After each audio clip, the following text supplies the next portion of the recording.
Het rechten de feiten aan. Hukum senantiasa tertatih-tatih dalam mengikuti perkembangan zaman. Assalamualaikum warahmatullahi wabarakatuh. Waalaikumsalam warahmatullahi wabarakatuh. Jadi pada hari ini kita akan membahas suatu kejutan yang diberikan oleh negara tercinta kita di akhir tahun. Jadi negara kita Indonesia telah mengesahkan KUHP terbaru kita yang telah direvisi, di mana ini menjadi perbincangan yang hangat akhir-akhir ini, menjadi buah bibir bagi banyak orang karena dianggap sebagai suatu produk hukum yang meaningful participation, tidak ada keterlibatan publik dan dilihat sebagai suatu kepentingan yang politis. Akan tetapi pada hari ini kita tidak akan membahas ke sana, kita akan membahas dan meninjau KUHP ini dari segi akademisi, secara keilmuan, secara substansi. Maka oleh karena itu hari ini kita telah dibersamai oleh pembina kita, abang kita di KPS, kelompok pemerhati sosial, itu Abang Dr. Ufron SHMH. Terima kasih sudah hadir hari ini, Pak. Terima kasih, saya udah diundang podcast yang luar biasa nih oleh teman-teman KPS. Siap. Ya. Oke. Mungkin kita akan langsung saja masuk ke dalam pembahasan hari ini ya, Pak. Tapi kita nggak usah tegang-tegang. Oh, Kita santai aja ngobrol deh. Oke. Tidak setegang negara ini. Ya. Jadi ini Bang, kan kita sudah diberikan kejutan oleh negara di akhir tahun dengan disahkannya KUHP sebagai rencana untuk membersamai KUHP baru kita. Ya. Namun yang saya rasa dalam KUHP yang baru ini ada sedikit kepentingan yang politis. Akan tetapi pandangan Abang sebagai akademisi bagaimana? Apakah memang KUHP ini ingin mencapai sesuatu dalam revisinya? Karena tujuan diperbaruinya KUHP ini untuk kami sendiri sebagai mahasiswa belum mengetahui sebenarnya apa sih yang ingin dirubah oleh KUHP ini, apa sih yang direvisi, tujuannya itu untuk apa Bang? Begitu kira-kira. Terima kasih Mas Dandi, ini pertanyaan cukup menarik teman-teman KPS yang sudah menginisiasi podcast kita hari ini. Jadi apa sih sebenarnya melandasi kok pemerintah ke saya terburu-buru gitu, KUHP tiba-tiba disahkan atau diketok palu oleh DPR pada kira-kira menjadi hadiah akhir tahun buat kita semua gitu. Jadi sebenarnya disahkannya KUHP ini tidak terlepas dari disahkannya KUHP. Jadi KUHP ketika disahkan dulu itu, kemudian kira-kira energi bangsa itu kurang lebih berapa puluh tahun itu habis untuk membahas pidana materialnya tuh. Nah, tapi konsekuensi logisnya, karena kita mensahkan KUHP, otomatis hukum pidana formilnya itu juga kita harus segera siapkan atau kita sahkan gitu. Karena KUHP ini kurang lebih 50 hari lagi kita akan berlakukan. Nah, otomatis ya karena ini segera akan diberlakukan, ya nilai-nilai yang ada atau pengaturan di KUHP baru kita itu juga harus di follow up melalui hukum pidana formilnya, yang notabene itu diatur di KUHP.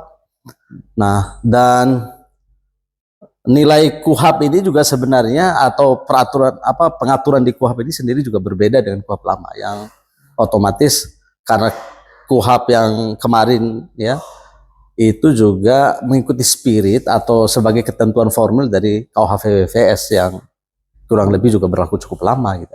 Ya. Nah, tapi sebenarnya karena kembali tadi itu, karena KUHP kita itu energi kita itu habis untuk bahas KUHP itu, ya. Nah, tapi tidak disangka kemudian kita itu nggak waktunya cukup sedikit tuh untuk membahas KUHP tuh. Jadi kesannya terburu-buru kemudian, walaupun kalau kita menuding atau bilang alasan terburu-buru, misal pemerintah jelas menolak karena ini juga tidak terburu-buru karena ini rancangan sudah lama disiapkan.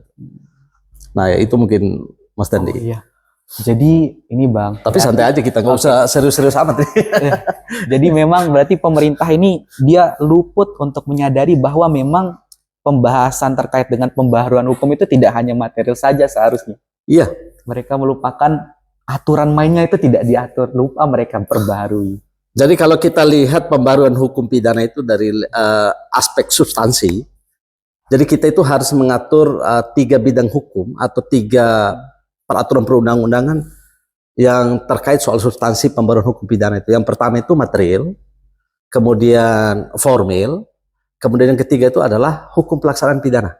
Pelaksanaannya, Bang. Ya, jadi Oke. yang konsen kita kemarin itu yang kira-kira mengundang energi bangsa cukup lama itu adalah KUHP-nya tuh, ya. Oh, Tapi kita lupa setelah KUHP itu ada agenda lain tuh, ada KUHAP, hukum pidana formil. Kemudian setelah hukum pidana formil itu adalah hukum pelaksanaan pidana. oh, Jadi kalau kita melakukan reformasi hukum pidana secara substantif ya, itu mencakup 3 bidang hukum itu. oh. Dan itu yang kita lupakan. Jadi akhirnya apa kemudian memang harus kita akui kesan yang muncul kemudian pembahasan KUHAP itu terburu-buru. Ya, dan otomatis juga besok hukum pelaksanaan pidana juga hampir tidak bisa hampir sangat sedikit topik atau diskusi itu yang terkait materi soal itu. Pelaksanaan pemidanaannya, Iya. Bang. Iya. Jadi misal yang paling serius lah sekarang, misal diatur di KUHP WVS itu maupun di KUHP baru itu adalah soal pidana tutupan. Kayak apa rumah tutupan negara itu? Sampai sekarang belum pernah diterapkan. Atau sekarang misal ada pidana kerja sosial, teknis pelaksanaannya bagaimana? Oh iya, itu belum diatur. Iya, siapa yang bertanggung jawab? Bagaimana evaluasinya? Iya. Kemudian kalau orang dikenakan pidana kerja sosial itu, misal nanti itu akan menggandeng instansi mana saja, dia akan melakukan kerja sosial sejenis apa, dia di bidang apa, siapa yang melakukan kontrol, evaluasi. Kalau orang di pemasyarakatan jelas tuh misal ada yang namanya misal kalau di pemasyarakatan itu, jadi misal orang dijatuhi pidana itu apa namanya timetable istilahnya di masyarakat itu ada jedanya itu, apa agendanya apa saja tuh. Dan kemudian ada wali pemasyarakatan yang bertanggung jawab kepada narapidana yang bersangkutan. Dan kemudian ada evaluasi kepada narapidana. Itu kalau di penjara. Karena kenapa kemudian itu bisa sangat sistematis? Karena ini pidana yang paling sering kita terapkan. Gunakan, ya, Nah, sekarang ada beberapa bentuk jenis pidana baru yang dikenakan atau yang diatur di KUHP, dan itu kita itu gambarannya kayak apa sih pelaksanaannya juga belum ada tuh.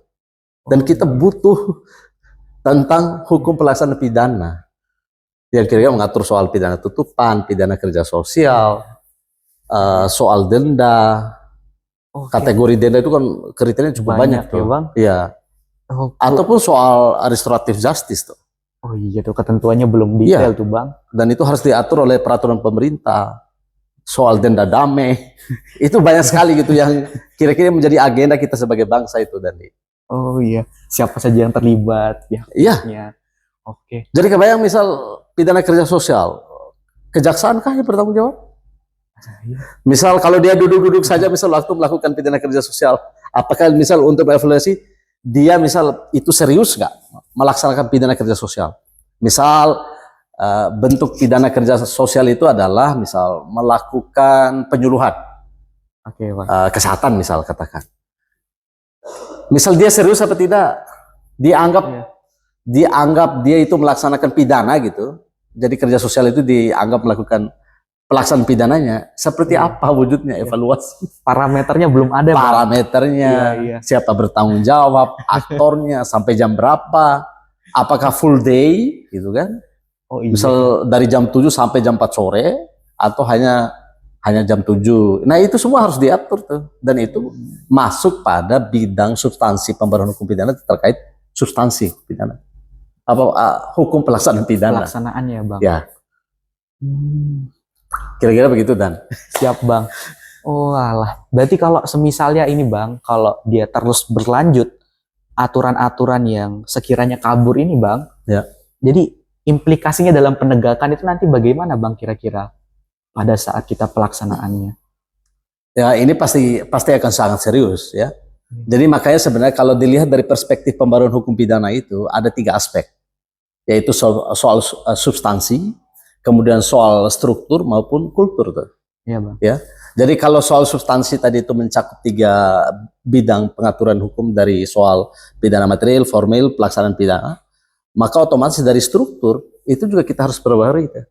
Dalam konteks misal institusi penyidik, ya, penyidik, penuntut umum, kemudian pengadilan, kemudian pelaksanaan pidana itu. Ya. Kemudian di posisi ini juga posisi pengacara di mana itu? Oh iya tuh. Karena di Undang-Undang Nomor 18 tahun pasal 5 Undang-Undang Nomor 18 itu tahun 2023 itu kan pengacara itu merupakan salah satu aktor penegak hukum. Nah, ada masuk misal dalam sistem penegakan hukum ada di mana posisinya dia itu? Apakah dia setara atau seperti apa tuh posisinya tuh? Nah, belum lagi aspek ketiga itu adalah soal culture. Nah, culture hukum kita itu dalam soal pembaharuan ilmu hukum pidananya. Karena orientasi misal pendidikan hukum pidana kita misal di KUHP lama misal WVS itu adalah misal orientasi klasik tuh. Misal kita sekarang bergeser kepada orientasinya modern. Nah, nilai-nilainya retributif, kita bergeser ke restoratif misal. Nah, aspek-aspek ini itu harus dipahamkan atau mulai digiatkan pendidikan hukum di kalangan mahasiswa karena menjadi calon penegak hukum tuh. Tapi kalau itu orientasinya itu tidak dilakukan, ya tentu berimplikasi panjang pada soal penegakan hukumnya, pada hak asasi manusia, pada keberhasilan pemidanaan. Itu kira-kira, Dandi. Ya, berarti penting sangat ini ya, Bang, untuk kita perhatikan isu ini. Ya, jadi saya rasa hukum pidana itu merupakan etalase moral sebuah bangsa. Etalase moral, Bang. Iya. Kok bisa, Bang? Jadi kenapa hukum pidana itu merupakan etalase moral sebuah bangsa? Karena di KUHP itu mengandung nilai-nilai yang kira-kira dianggap proven ya oleh sebuah bangsa. Sesuatu yang suci, disakralkan. Atau kalau dalam bahasa Belandanya rehgut ya, benda hukum apa yang harus dilindungi.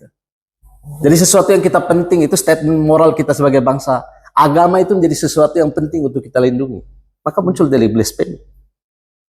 Institusi perkawinan misal itu penting untuk kita lindungi, maka akan muncul itu soal perlindungan tentang soal bagaimana hubungan perkawinan yang sah itu dilindungi oleh undang-undang, hak dan kewajiban suami istri. Negara itu adalah benda hukum yang harus dilindungi. Statementnya itu ada di KUHP itu. Jadi hal yang buruk misal, hal yang buruk ya, baik ya, benar itu sebuah bangsa itu bisa dilihat pada pengaturan KUHP-nya. Makanya dia menjadi etalase sebuah bangsa. Oh iya benar, ya Bang. Berarti cerminan bangsa dilihat dari bagaimana ketentuan pidananya itu diatur, Bang. Ya. Bahkan misal, ketika orang itu bersalah, cara kita memperlakukan itu apakah kita perlu arak-arak keliling kota yang diseret pakai motor deh. Jadi ketika orang melakukan kesalahan, kita memperlakukan dia tetap manusia. Secara manusia, itu statement itu di KUHP, kuhap tuh. Kayak seperti apa kita memperlakukan orang yang bersalah. Jadi ketika seseorang dianggap melakukan delik misal atau perbuatan pidana, cara kita merespon, ya, cara kita memperlakukan orang bersalah seperti apa? Apakah dia masih manusiawi apa tidak? Itu tercermin di KUHP-nya. Ya, jadi makanya statement, jadi hukum pidana itu adalah etalase moral sebuah bangsa itu. Jadi mana perbuatan yang buruk, kemudian ketika orang itu pada titik terendah melakukan kesalahan atau tindak pidana, kita memperlakukan dia seperti apa itu akan ada di KUHP tuh. Nah itu ciri-ciri masyarakat beradab itu kan dilihat dari situ. Bukan pada soal tujuannya, ya, tapi cara kita mencapai tujuan kan yang menentukan kita siapa. Sebagai bangsa, Bang. Iya, sebagai sebuah bangsa. Ya. Tapi mohon izin, Bang, kalau kita setelah kita membahas terkait dengan dasar pidana sebagai etalase moral kita ya, Bang. Ya. Kita mungkin geser sedikit. Ya. Masuk ke dalam pengaturan dalam KUHP lagi, Bang. Ya. Kita kembali ke dalam topik utama kita. Kalau mungkin secara singkat, Bang, untuk pertemuan pertama kita di episode pertama ini, menurut Abang sendiri di antara 3 pilar penyangga hukum tadi seperti Polri, jaksa, dan hakim, termasuk jaksa, pengacara juga seharusnya, ini kan banyak yang mengeluh-eluhkan bahwa jaksa ini hadir sebagai lembaga yang super body, kewenangannya besar, pengendali perkara. Lalu kalau pandangan Abang sebagai akademisi itu bagaimana terkait dengan hal tersebut? Jadi kalau format pembagian kewenangan, misalnya yang dimiliki oleh aparat penegak hukum itu, memang harus kita akui, Mas Dandi, kalau di HIR, ya, kalau di HIR, memang kemudian, ya, memang kemudian jaksa itu menganut atau memiliki kewenangan pengendali perkara itu, dominus litis. Dominus litis. Ya, tapi sejak diberlakukannya KUHP, ya, bahkan KUHP yang kita yang sekarang yang baru diketok palu itu yang belum diberi nomor ya. Jadi perspektif dominus litis itu berubah. Nah, KUHP kita sekarang itu menganut prinsip diferensiasi fungsional. Jadi antara institusi atau lembaga penegak hukum ini yang dimiliki oleh institusi penyidik, dalam hal ini kepolisian, penuntut umum oleh kejaksaan, kemudian pengadilan, ya, institusi pengadilan, itu kemudian ini masing-masing independen. Tapi independensi masing-masing institusi ini harus dilihat sebagai satu kesatuan yang tetap harus melakukan koordinasi, ya. Jadi kalau format dominus litis itu kan seolah-olah ada posisi yang paling superior, ada yang inferior gitu. Jadi seolah-olah misalnya ketika melakukan institusi penyidikan itu merupakan bagian dari kewenangan yang dimiliki jaksa. Orang disidik itu diperintahkan oleh jaksa, ya, ataupun membantu jaksa dalam proses itu. Tapi sekarang tidak seperti itu. Malah yang sekarang itu yang dituding oleh teman-teman masyarakat sipil itu adalah polisi itu dianggap terlalu besar kewenangannya. Jadi sebenarnya kritik yang selalu diarahkan itu adalah bukan pada institusi kejaksaan, soal super body gitu, tapi persoalannya institusi kepolisian itu dianggap terlalu besar kewenangan yang dimilikinya. Ya. Jadi terbayang kemudian misal semua upaya paksa, ya, upaya paksa yang ada di proses peradilan pidana itu dimiliki oleh polisi gitu. Jadi menetapkan tersangka, menggeledah, menahan, menanyakan KTP, segala macam itu, ya, itu dimiliki oleh institusi kepolisian, dan itu nyaris menurut teman-teman, dan ini memang kritik yang memang cukup basically ya menurut saya, karena itu pengawasannya itu hanya pada soal pra peradilan, ya. Jadi upaya paksa itu hanya diawasi oleh pra peradilan, diawasi oleh hakim di pra peradilan. Iya. Jadi judicial scrutiny-nya itu sebenarnya itu hanya itu gitu. Padahal dalam logika berjalan sistem peradilan pidana itu sebenarnya itu akuntabilitas itu, pertanggungjawaban itu sebenarnya bertingkat. Misal ketika gerbang sistem peradilan pidana itu dibuka oleh penyidik, misal dengan menetapkan ada lidik, ya, dilidik, ditemukan peristiwa pidananya itu, kemudian dicari orang yang lewat sidik. Nah, berarti polisi itu membuka pintu gerbang sistem peradilan pidana. Kemudian dia menemukan tersangka itu berarti dia melakukan prejudice, ya, kepada orang tuh, ya. Jadi praduga bersalah dia itu kepada seseorang itu akan dinilai, atau akuntabilitas pertanggungjawabannya itu akan dinilai oleh kejaksaan tuh. Jadi dia sebenarnya bertingkat tuh. Jadi prejudice bersalah oleh institusi penyidik, oleh penuntut umum, benar apa tidak, ya, atau akuntabilitas itu akan dinilai oleh penuntut oleh pengadilan tuh. Jadi di pengadilan itu sebenarnya kendali misal untuk kira-kira benar nggak penyidik itu menggunakan kewenangannya secara berdasar misal, atau bisa dipertanggungjawabkan apa tidak secara hukum, itu secara bertahap itu akan seperti itu harusnya. Cuman mekanisme ini tidak berjalan. Yang ada itu ada fenomena wall of silence namanya itu kalau dalam institusi kepolisian itu. Wall of silence. Yes. Itu jadi wall of silence itu semacam udah TST. Tahu sama tahu. Aduh. jadi selama ini harusnya kan begitu tuh, praduga bersalah institusi kepolisian oleh penyidik itu dinilai oleh penuntut umum tuh benar apa tidak. Tapi persoalannya kemudian yang muncul itu adalah seolah-olah kemudian ya udah seolah-olah perkara kalau dibuat BAP udah serahkan sama saya, apalagi tersangka udah ditahan, ketika nyampe ke pengadilan orang itu bukan diadili tapi dihakimi. Yang penting ada putusan bersalah deh, karena udah tersangka ditahan. Duh. Padahal kan harus koreksi tuh. Iya, seharusnya. Ya, harusnya dikoreksi, tapi itu tidak terjadi dalam konteks sistem peradilan pidana kita yang selama ini berjalan gitu. Nah, harusnya KUHP kita itu memang itu mengkoreksi secara mendasar soal-soal seperti ini tuh.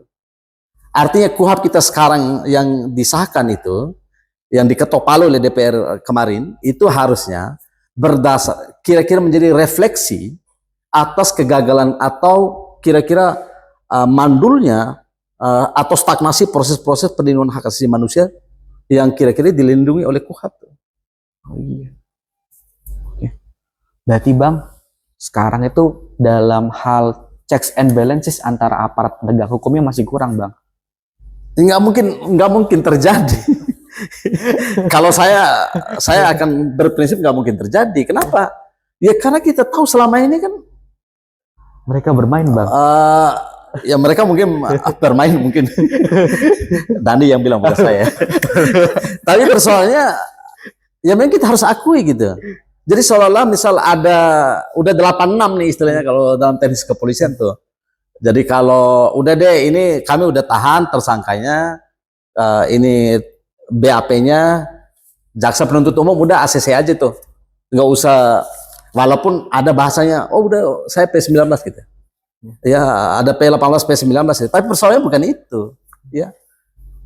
Ketika P21 pun ya, itu harusnya kira-kira ada koreksi seperti itu, tapi itu tidak terjadi, saya lihat.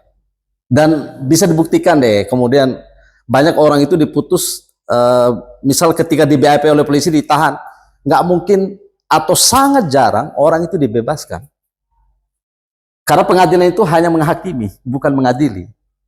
Karena kalau udah ada BAP-nya, orang itu hakim atau pengadilan dan tersangka udah ditahan, itu akan menghukum, bahkan dia akan menghukum itu, misal dipotong masa tahanan langsung dibebaskan. Tapi persoalannya kalau ditahan tidak diputus bersalah, itu kan menjadi problem. Selamanya dia di situ, Bang. Dan penyidik akan dimutasi atau dihukum karena penggunaan prejudis tadi itu, praduga bersalah dia keliru digunakan dan tidak akuntabel. Tuh apa yang kemudian terjadi? Dia akan dimutasi atau dicopot. Demikian juga jaksa penuntut umum tuh. Kalau dia tidak berhasil membuktikan dakwaannya mau tuntutannya, ya di internal kejaksaan itu dia akan dimutasi atau dilakukan demosi itu. Maka jaksa itu ketika dia menuntut, ya asesnya dengan penyidik, dia melakukan penuntutan, maka itu harus dipertanggungjawabkan secara institusional. Seharusnya itu, Bang. Memang seperti itu yang berjalan sekarang. Tapi kan persoalannya ada semacam gini, semacam udah deh kita sama-sama penegak hukum, ada semacam terbangun budaya dalam tanda kutip ya, wall of silence itu yang harusnya itu pada studi-studi ilmu kepolisian gitu. Tapi itu terjadi dalam proses penegakan hukum itu, seolah-olah penuntut umum itu akan ACC dengan penyidik. Nah, pengadilan karena dua koleganya itu dari dua institusi yang berbeda sudah menyatakan ini bersalah, dia sangat berat hati untuk menyatakan berbeda dari praduga bersalah yang dikeluarkan oleh dua institusi ini. Apa yang dia lakukan? Udah diputus bersalah aja, bersalah apa tidak itu nanti aja. Benar secara substantif loh ya. Tapi ya itu yang selalu dikritik. Harusnya KUHP itu mengkoreksi itu gitu. Nah yang terjadi sekarang itu pembaruan KUHP kita sekarang itu yang dikritik oleh teman-teman masyarakat sipil itu selain kesannya terburu-buru, dia merupakan refleksi atas kegagalan KUHP kemarin. Itu harusnya juga kita nilai HAM, perlindungan hak asasi manusia itu juga bernada progresif ke depan gitu. Kira-kira kita antisipatif ke depan seperti apa tuh? Ya. Nah, ada yang kira-kira KUHP ini mempromosikan hak asasi manusia lah dalam rejim hak asasi manusianya, tapi itu tidak terjadi gitu. Dalam pengaturannya itu tidak. Ya, di KUHP sekarang ya harus diakui mau tidak mau kesan terburu-buru itu tidak bisa kita hilangkan. Ya. Ya karena memang dikebut hanya beberapa bulan gitu. Ya seolah-olah rapat tertutup, kalau diartikan misal dikaitkan dengan meaningful participation itu tadi itu juga tidak terjadi gitu. Akhirnya ada beberapa nama misal teman-teman itu yang seolah-olah dilibatkan dalam proses pembahasan itu, tapi ternyata dalam faktanya itu kan tidak dilibatkan sama sekali gitu. karena memang tercermin dalam pengaturannya tuh ya Bang. Iya, ya begitulah. jadi KUHP kita sekarang itu kalau kita kritik memang ya akan ada banyak kekurangan gitu. Nah, khususnya soal judicial scrutiny tadi itu. Nah, itu yang harus dilakukan dan itu hanya ibarat kata gitu, mekanisme koreksi dari warga negara itu atau para pencari keadilan itu hanya melalui mekanisme pra peradilan. Nah, itu lagi. Ya itu sangat berisiko dan sangat rentan gitu untuk ini kan soal akses keadilan kita yang sangat minim. Misal kalau mengajukan pra peradilan itu para pencari keadilan itu atau tersangka itu kan pada posisi tidak diuntungkan. Dia harus membayar lawyer, siapa lawyer yang bersiap, belum lagi membayar ahli misal. Oh iya, saksi ahli. Iya, saksi ahli ini karena saksi ahli ini juga kan dihadirkan tidak mudah dan mungkin juga tidak terjangkau itu untuk dan negara tidak memikirkan misal mengakses saksi ahli kan tidak. Mungkin bayarnya juga tidak manusiawi. Mohon maaf ya. Jadi mengakses saksi ahli itu kan tidak murah. Ya, dan bahkan mungkin dengan honor yang tidak manusiawi kalau menurut saya. Dan itu tidak menjawab kebutuhan kemampuan para pencari keadilan gitu Mas Dandi. Oh, siap Bang. Tapi mungkin karena pembahasan kita dari tadi sudah sangat menyenangkan Bang. Tapi sayang sekali harus kita akhiri Bang. Karena mengingat cepat sekali. Atau masih mau dilanjutkan Bang? Ayo santai aja, ini kan moderator. Maha benar moderator dengan pembatasan waktunya.